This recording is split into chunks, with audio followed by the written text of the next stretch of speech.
I would add two more dimension to it. One is, uh, we always assume that the physical good which gets delivered has to be coupled with a physical process. So the entire process of delivering, consuming, fulfilling had a lot of physicality attached to it.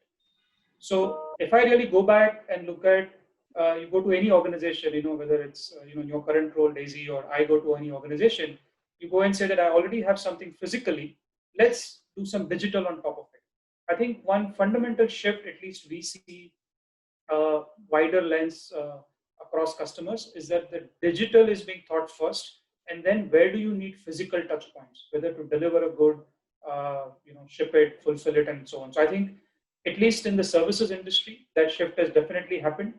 They're talking about whether to keep branch offices, whether to keep distribution offices. Probably manufacturing companies will take a while, but there is that there's one thought which is there. The second thought is on productivity. I think the productivity, and I'll pick Sunil's point that we always assume that we had a lower cost labor availability. So productivity for us was the cost of a person versus a productivity in absolute sense. Uh, that if a certain unit in an environment or shipment, I'm just taking the simplest of examples, shipment reaching from port to the port to the factory, and it involved 3 days of processing time at the port, 2 days of downloading, and then trucking, and further down. I think at least we are sensing that there is then again a thought process that can we automate, can we bring productivity in the entire cycle per se. While it doesn't add to the manufacturing productivity, but it adds to reaching, to I think point both Sunil and Sanjeev made, reaching faster to the customer and so on.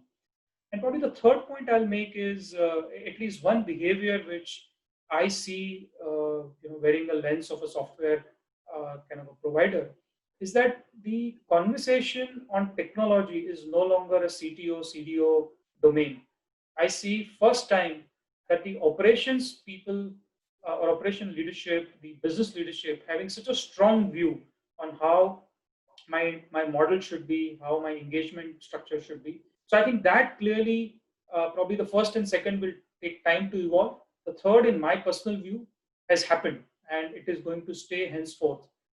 Because the reality is that the companies which were technologically better equipped were able to do a whole lot relatively better than probably who were not equipped. So I would say those are kind of some reactions, Daisy, to your question.